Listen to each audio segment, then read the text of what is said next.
Number one, let me tell you a little bit about myself, because this program deals with leadership, generally speaking. My political profile and who I am and where I've come from is probably different than any other member of the United States Congress. Now, why is that? For a start, in the House of Representatives, in which there are 435 members, there is one independent. And you're looking at him. I'm the only independent in the House of Representatives.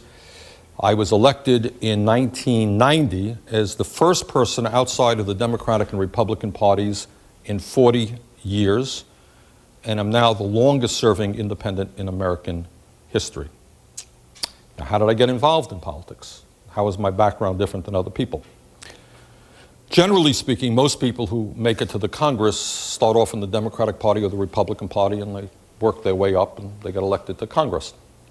My background is somewhat different. In 1971, a long time ago, the United States Senator from the state of Vermont died in office, and there was a special election. I ran and competed in that election as a third-party candidate, not as a Democrat, not as a Republican. I had no money, and I was affiliated with a very small progressive third party called the Liberty Union Party, 1971.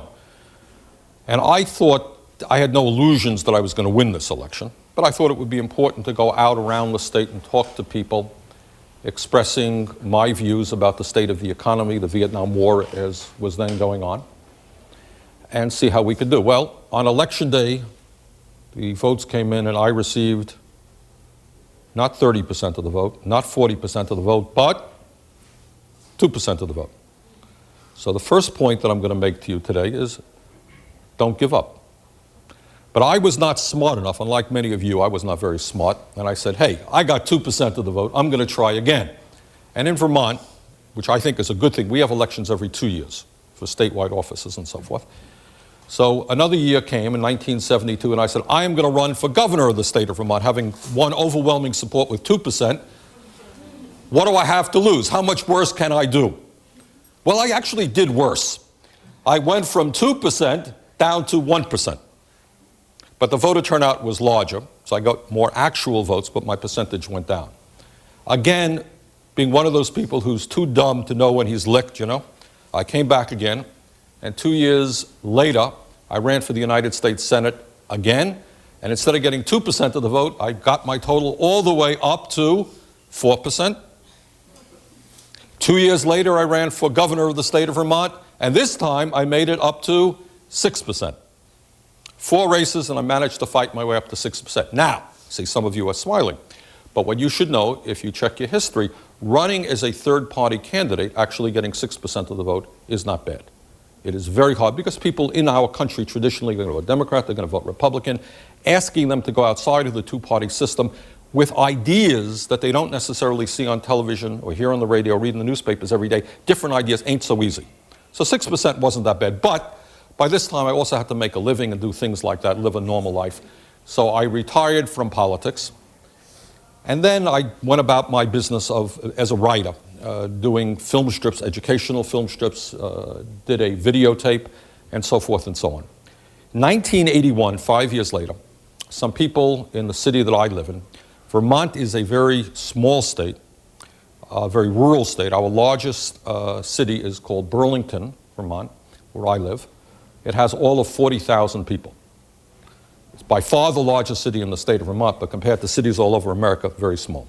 Anyhow, some people came up to me and they said, you know, we have a Democratic machine in the city of Burlington. We have a mayor who has served, I think it was 6 terms.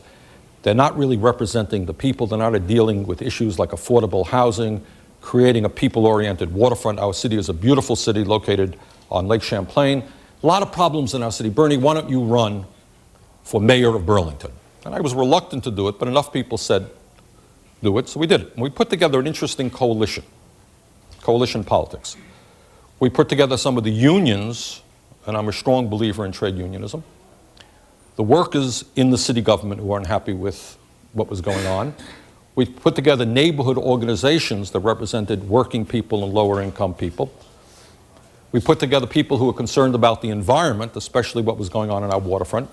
And lo and behold, on election day, it was a three-way race. There was another gentleman in the race.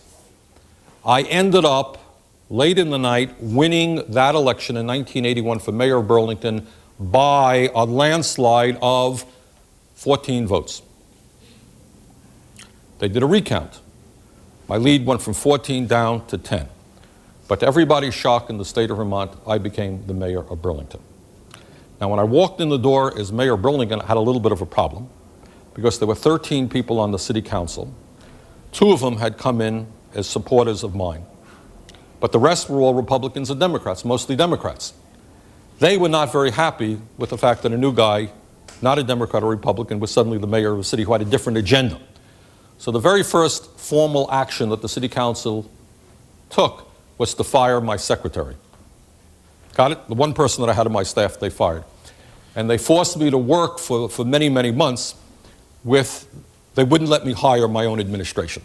It was a very, very bitter and confrontational period. Got me very angry.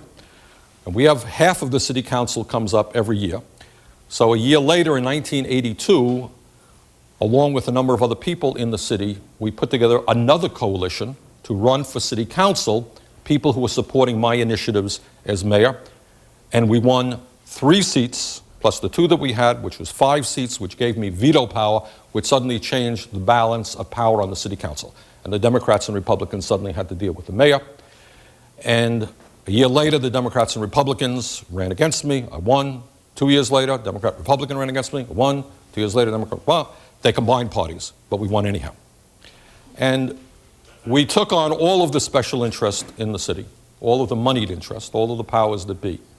And one of the exciting things about what I did as mayor was that we came close to doubling the voter turnout.